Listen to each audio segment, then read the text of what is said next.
Hello അസ്സലാമു അലൈക്കും, welcome back. Ramla's കിച്ചണിൽ ഇന്നത്തെ റെസിപ്പി എന്ന് പറയുന്നത് ഒരു ഉച്ചക്കുള്ളൊരു ചെറിയൊരു ഊണിൻ്റെ പരിപാടിയാണ് കേട്ടോ.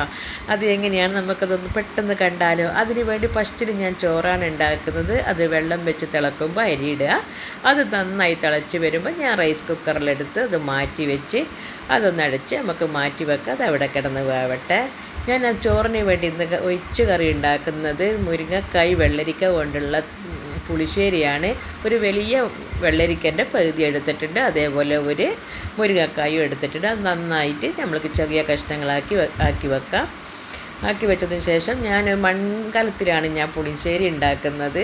അടുപ്പത്ത് ഒരു മൺകലം വെച്ച് അതിലേക്ക് കുറച്ച് വെള്ളം ഒഴിച്ച് ചൂടായി വരുമ്പം നമ്മൾ കഷ്ണങ്ങളാക്കിയ വെള്ളരിക്കയും അതേപോലെ മുരിങ്ങക്കായും ചേർത്ത് കൊടുക്കാം. അതിലേക്ക് ഞാൻ ഒരു അര ടീസ്പൂണ് മഞ്ഞൾപ്പൊടിയും ചേർത്ത് കൊടുത്തിട്ടുണ്ട്. അതേപോലെ കുറച്ച് ഉപ്പും ഞാൻ ചേർത്ത് കൊടുത്ത് നല്ലതുപോലെ അടച്ച് നമ്മൾക്ക് വേവിച്ചെടുക്കാം. കറിക്ക് വേണ്ടിയുള്ള അരപ്പ് നമുക്ക് ഒരു മിക്സിയുടെ ജാറിലേക്ക് ഞാൻ 1 കപ്പ് തേങ്ങ ഇട്ട് കൊടുത്തിട്ടുണ്ട്. അതിലേക്ക് ഞാൻ ഒരു 4 പച്ചമുളകും അതേപോലെ ഒരു 5-6 അല്ലി വെളുത്തുള്ളി, അതേപോലെ 1 ടീസ്പൂണ് നല്ല ജീരകം, ചെറിയ ജീരകം അതും ചേർത്ത് കൊടുത്തിട്ടുണ്ട്. ഒരു അര ടീസ്പൂണ് മഞ്ഞൾപ്പൊടിയും 1 കപ്പ് നല്ല കട്ടിയുള്ള തൈരാണ് ഞാൻ ചേർത്ത് കൊടുത്തിരിക്കുന്നത്. എല്ലാം കൂടി നമ്മൾക്ക് നല്ലതുപോലെ അരച്ച് നമുക്കതൊന്ന് മാറ്റി വെക്കാം. നമ്മൾ തേങ്ങയൊക്കെ നല്ലതുപോലെ അരഞ്ഞിട്ട് തന്നെ എടുക്കണം, എന്നെങ്കിൽ കറിയൊക്കെ നല്ല കൊഴുപ്പും ഇതൊക്കെ ഉണ്ടാവും. അതരച്ച് നമ്മൾക്കൊന്ന് മാറ്റി വെക്കാം. നമ്മൾ കറിയൊന്ന് തുറന്ന് നോക്കാം. നമ്മൾ ചേർത്ത് കൊടുത്ത വെള്ളരിയും അതേപോലെ തന്നെ മുരിങ്ങക്കായും എല്ലാം നല്ലതുപോലെ വെന്ത് വെള്ളമൊക്കെ വറ്റിയിട്ടുണ്ട്. മൺകലായതുകൊണ്ട് തന്നെ വെള്ളമൊക്കെ പെട്ടെന്ന് വറ്റും. അതെല്ലാം നല്ലതൊന്ന് മിക്സാക്കിയതിന് ശേഷം നമ്മൾ അരച്ച് വെച്ച തേങ്ങൻ്റെ കൂട്ട് നമുക്കതൊന്ന് ചേർത്ത് കൊടുക്കാം. മിക്സിൻ്റെ ജാറിലേക്ക് ഒരു 1/2 കപ്പ് വെള്ളവും ചേർത്ത് നല്ലതുപോലെ ഇതാക്കി നമ്മൾക്കതിലേക്ക് ഒഴിച്ച് കൊടുക്കാം. നമ്മളെ കറിയൊക്കെ നല്ലതുപോലെ ഇളക്കി കൊടുത്തതിന് ശേഷം ഉപ്പൊക്കെ നോക്കാം. കുറച്ച് ഉപ്പിൻ്റെയൊക്കെ കുറവുണ്ട്, അതുകൊണ്ട് തന്നെ ഞാൻ ഉപ്പൊക്കെ ചേർത്ത് കൊടുത്തിട്ടുണ്ട്. കണക്കായി ഉപ്പൊക്കെ ചേർത്ത് കൊടുക്കുക. അതേപോലെ പുളി ഉണ്ടോയെന്ന് നോക്കാം. നമ്മൾ 1 കപ്പ് തേങ്ങക്ക് അതേപോലെ 1 കപ്പ് നല്ല പുളിയിലെ തൈരാണ് ഞാൻ ചേർത്ത് കൊടുത്തിരിക്കുന്നത്. അതുകൊണ്ട് ആവശ്യത്തിനുള്ള പുളിയും ഉപ്പും എല്ലാം കണക്ക് തന്നെയാണ്.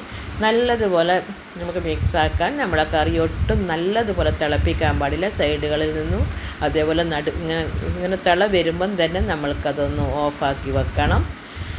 ഇനി നമ്മൾക്ക് കറിക്ക് വേണ്ടിയുള്ളൊരു കാച്ചിപ്പോരാന്ന് പറയും, താളിപ്പ് നമുക്ക് ചെയ്യാം. അതിന് വേണ്ടി ഞാൻ ഒരു ഫ്രൈ പാൻ എടുത്ത് അടുപ്പത്ത് വെച്ചിട്ടുണ്ട്. അതിലേക്ക് ഞാൻ 2 ടീസ്പൂൺ എണ്ണ ഒഴിച്ച് 1 ടീസ്പൂണ് ഉലുവ ഇട്ട് പൊട്ടുമ്പോൾ അതിലേക്ക് ഞാൻ 1 ടീസ്പൂണ് തന്നെ ഞാൻ കടുകിട്ട് ചേർത്ത് കൊടുത്ത് അതും നല്ലതുപോലെ പൊട്ടുമ്പം അതിലേക്ക് 2 തണ്ട് കറിവേപ്പിലയും ഒരു 2 വറ്റൽ മുളകും ചെറിയ കഷ്ണങ്ങളാക്കിയിട്ട് ഇട്ട് കൊടുത്ത് എല്ലാം തന്നെ നല്ലതുപോലെ മൂത്ത് വന്നതിന് ശേഷം നമ്മൾ ഇറക്കി വെച്ച മോരുകറിയിലേക്ക് പുളിശ്ശേരിയിലേക്ക് നമ്മൾക്ക് ഇതൊന്ന് ചേർത്ത് കൊടുക്കാം. ചേർത്ത് കൊടുത്തതിന് ശേഷം നല്ലതുപോലെ ഇതൊന്ന് ഇളക്കാതെ തന്നെ ഇതേപോലെ നമുക്കൊന്ന് അടച്ചിട്ട് മാറ്റി വെക്കാം.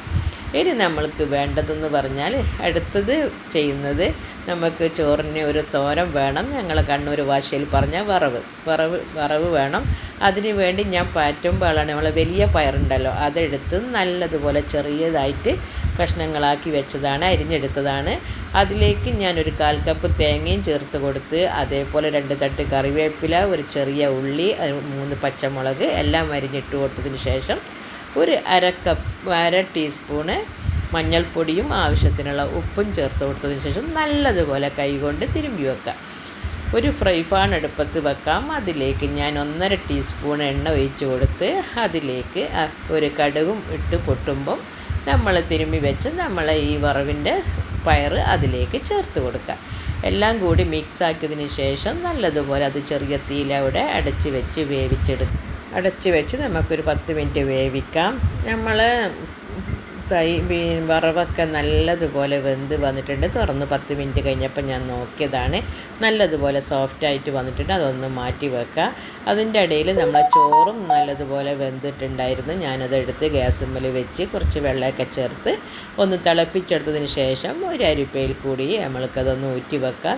ചോറൊക്കെ കംപ്ലീറ്റ് ഒരു അരിപ്പയിൽ ഇട്ട് കൊടുത്തതിന് ശേഷം അതൊന്ന് എടുത്ത് നമുക്ക് അടച്ച് വേറെ മാറ്റി വെക്കാം. ഞാൻ ചോറിന് വേണ്ടി ഫ്രൈ ചെയ്യാൻ എടുത്തിരിക്കുന്ന അയിലയാണ്. ഇത് സാധാരണ മസാലയാണ് ഞാൻ ചേർത്തത്.